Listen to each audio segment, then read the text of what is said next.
né? E eu me lembro que ouvi uma história muito interessante certa vez, de que quando os vários cursos na Federação Espírita do Estado de São Paulo estavam realmente investigando todos os processos de cura, todos os processos de aproveitamento da evolução do espírito, muita coisa no Oriente, né, nós aproveitamos porque eles realmente desenvolveram muito, seria desgastante ter que desenvolver tudo isso do zero novamente, né? Então o conhecimento de fluidos espirituais, da organização do corpo espiritual, isso tudo já foi muito desenvolvido nas religiões orientais. Então havia muitas pessoas entusiasmadas, animadas, puxa, vamos promover uma fusão. Havia na época, na década de 60, um grande movimento esotérico aqui na capital paulista, onde vamos promover a fusão com essas pessoas, vamos aprender muito com eles, vamos também potencializar a doutrina espírita. E o Armon, autor, o organizador da Escola de Aprendizes do Evangelho, diz, espera um pouquinho, há um grande abismo entre o Espiritismo e muitas correntes orientais e esotéricas. Tá? O grande abismo é que, para eles, o karma é intransponível. E para nós, fora da caridade, não há salvação. Então, eu creio que isso deixa muito claro o fato, a grande diferença que existe entre o modo de ser do espiritismo religioso. Chega nessa hora, não fala mais alto a lei do karma, o processo de organização do universo, fala mais alto o dever de servir. Isso é uma característica da doutrina espírita, que nós não encontramos em outras religiões, e é por isso que já se disse que o espiritismo é uma conquista muito avançada da religiosidade humana.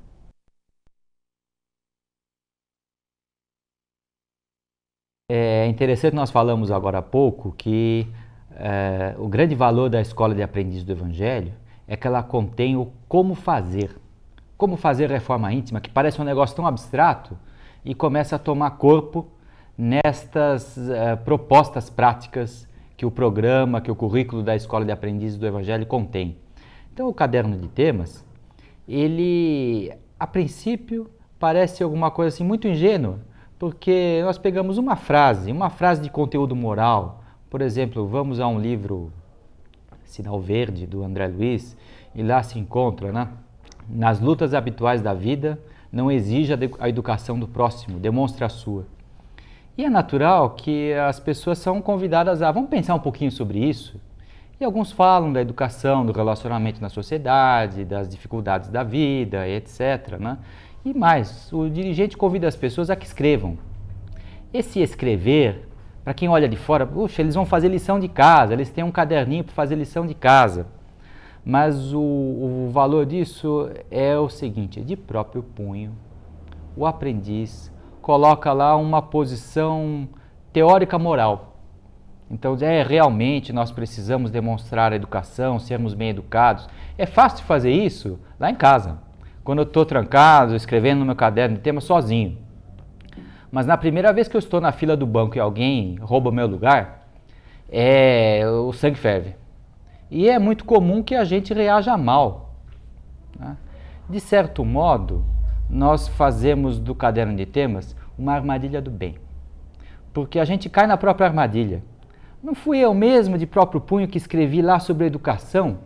E aí, só que a vida me mostrou que o que eu escrevi e o que eu fiz, aí eu começo a perceber, puxa vida, eu pensava que eu tinha conceitos tão firmes. Muito bom, conceitos firmes na cabeça. Só que, para tornar isso uma realidade, precisa de um esforço. O primeiro esforço é reconhecer que é diferente aquilo que a gente considera bom e aquilo que a gente faz. O caderno de temas abre essa porta maravilhosa, faz com que a gente descubra a distância entre o que somos e o que gostaríamos de ser.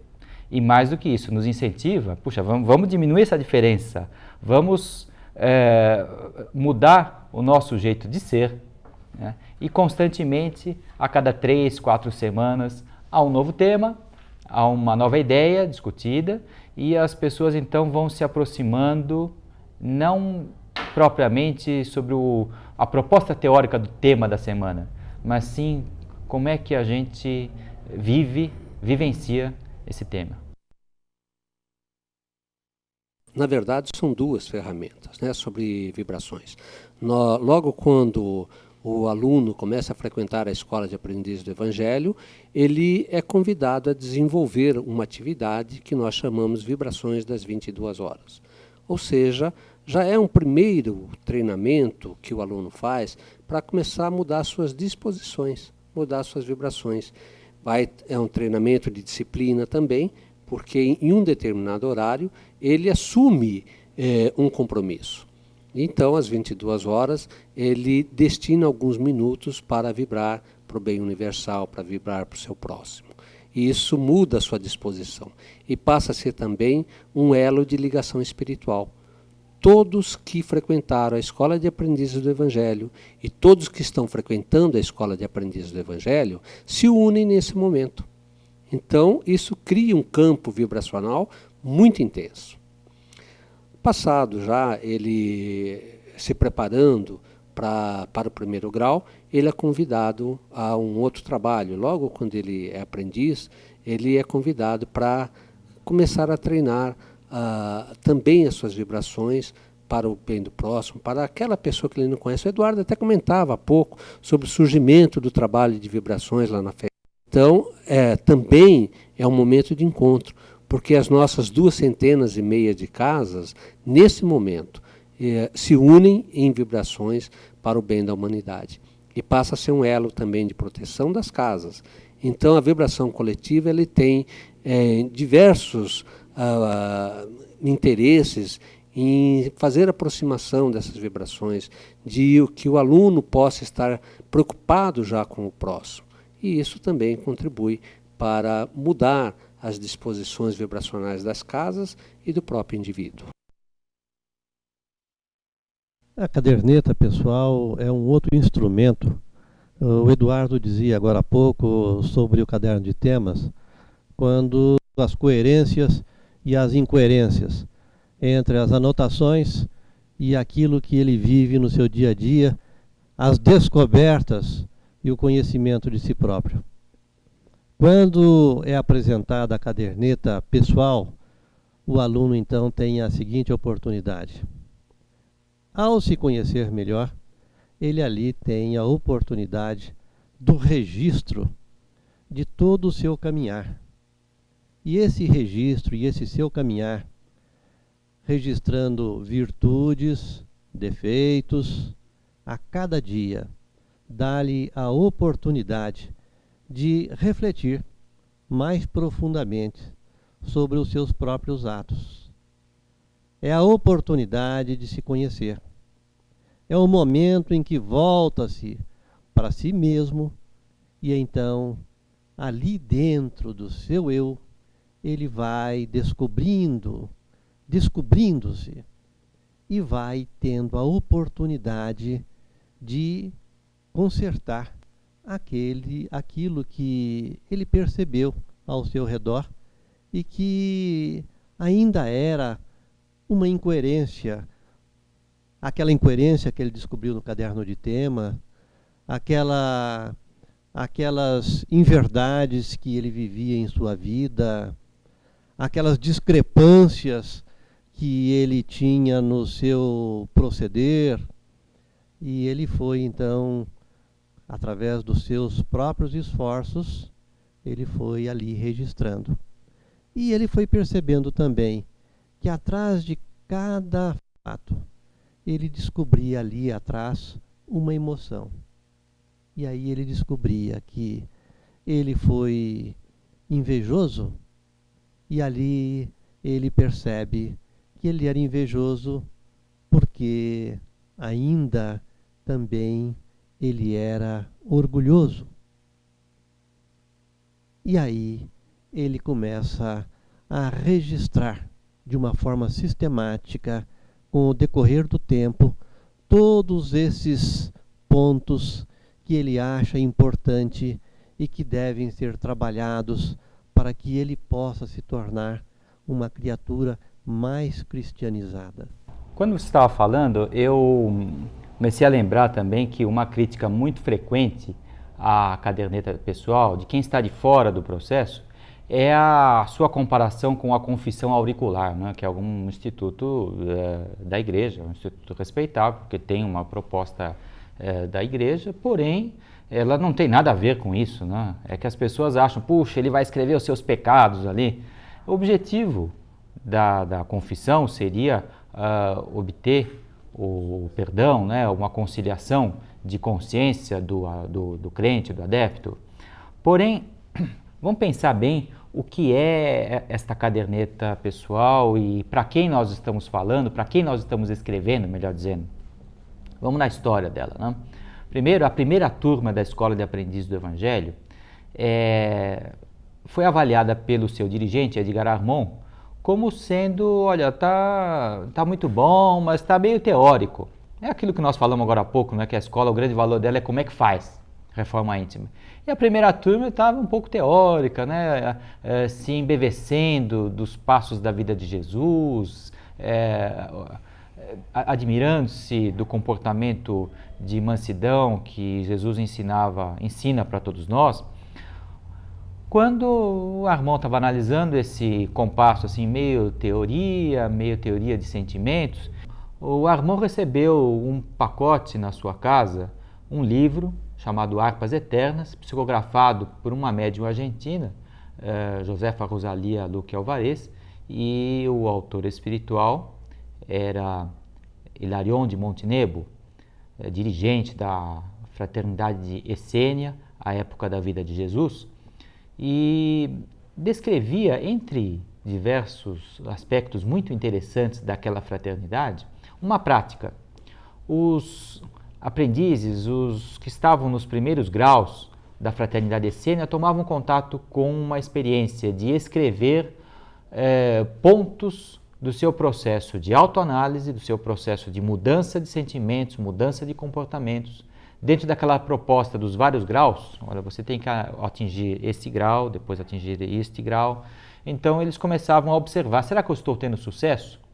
E num sucesso ou num fracasso, eles anotavam uma data e as circunstâncias onde eles tinham verificado aquele sucesso ou fracasso. Isso, depois se encontravam com os seus instrutores e eles planejavam o melhor modo de resolver aquela questão, quando era um fracasso, ou de utilizar a energia daquele sucesso para novas realizações. Então o Armond percebeu que era mais fácil fazer planejamento de reforma íntima escrevendo as nossas conquistas e os nossos desafios. Planejamento. Então, você coloca no papel, né, algumas constatações. Né. Constato, por exemplo, nos primeiros momentos, né, alguns hábitos. E planejo, por exemplo, ser mais cordial, mais sereno no relacionamento com a família. É uma meta que está ali para ser alcançada. Acontece, vamos imaginar uma situação que, por sinal, coisa que eu vivi, que muitos talvez tenham vivido, uma discussão em casa, um diálogo mais duro com a esposa, com o marido, com os filhos. E aí eu falei mais alto, falei de maneira agressiva, falei um tom de voz daquele ardido. E depois que a poeira assenta, eu começo a fazer uma reflexão. E pensando, espera aí, a pessoa que eu mais amo na vida, por que eu fui altear a voz? Aí eu começo a mergulhar em mim mesmo, né? E percebo, mas é que é o seguinte, hein? Não importa se eu estava certo, se eu estava errado, não interessa a questão em si. A questão ela podia ser a cor da parede, mas eu senti que a minha opinião tinha que ter mais valor que a opinião dela. E aí eu quis ganhar no grito. Bom, é algo a se pensar. Então, mas por que eu acho que a minha opinião tem mais valor? Será que tem mesmo? Mas é porque eu quero preservar o meu ego, né? O meu senso de que eu sou o certo. Os outros podem não estar certos, mas eu estou sempre certo. Pô, mas que história é essa de estar sempre certo? Isso aí é orgulho, meu amigo. Isso aí, peraí, é querer se achar mais que os outros. Ah, orgulho é um defeito que está na minha estrutura interior. Na hora a gente fica meio chateado, puxa vida, eu sou orgulhoso. Acabei de descobrir, por um fato que aconteceu na minha vida, o grau do meu orgulho. Bom, mas peraí, não vou ficar agora, sentar na calçada e chorar por causa disso, né? Então eu vou escrever também. Vamos pensar um pouco, olha, hoje é aí 15 de junho de 2005, vamos ver, um dia desses, anoto a data, e nesse 15 de junho eu constatei numa discussão em família que um grau de orgulho é muito grande, porque eu quero prevalecer meus pontos de vista. Então eu vou fazer o seguinte, na próxima vez eu vou primeiro ouvir os outros. Ou seja, eu vou dar a voz para o outro em primeiro lugar, ouvir com muita atenção, para depois falar alguma coisa. Bom, pode ser que dê certo, pode ser que dê errado, é o meu jeito de tentar resolver aquele problema. É tentar diminuir a minha voz. Primeiro dar a vez para a voz do outro. Quem sabe isso dá certo na minha luta contra o orgulho. Anoto a data. Pode ser que daqui a um mês, daqui a 6 meses, daqui a um ano, num outro momento, eu me lembre, opa, peraí, eu preciso dar a voz para o outro. Né? Aí eu começo a escrever, né, que 1 milímetro da minha luta contra o orgulho começou a ficar mais claro. Né? Então isso é planejamento de reforma íntima. Para isso eu preciso de um papel, porque aí eu olho, puxa, 6 meses atrás, 15 de junho, eu constatei esse problema e hoje eu estou constatando um avanço. Né? Isso ajuda a conquistar graus no processo de reforma. Nós não vamos ser anjos, não vamos ser perfeitos, não vamos ter remissão de nenhum pecado, mas a gente vai se conhecer melhor. Na questão dessas ferramentas, caderneta pessoal, no caderno de temas, na escola nós costumamos sempre fazer uma síntese, que o caderno de temas é um local onde nós analisamos os nossos comportamentos. E a caderneta pessoal é a fase de análise do sentimento muito mais profundo. Portanto, a caderneta pessoal não se confunde com anotações de um diário. A caderneta pessoal ela tem algo mais profundo, que é essa análise de sentimento, onde nós vamos procurar nos conhecer e que exige maior profundidade. Já o caderno de temas é muito útil e nós exercitarmos os nossos comportamentos é de mais fácil, nós podemos programar. É algo que nós temos mais facilidade. Então é comum que os alunos encontrem maior afinidade com o caderno de temas. E a caderneta pessoal, como exige uma análise de maior profundidade, isso nos leva a um grau de dificuldade maior. Mas, como o Eduardo disse, nós temos que ter a persistência, saber exatamente o objetivo dessa ferramenta, que ela nos dará, então, todo o auxílio que nós necessitamos para o nosso crescimento espiritual.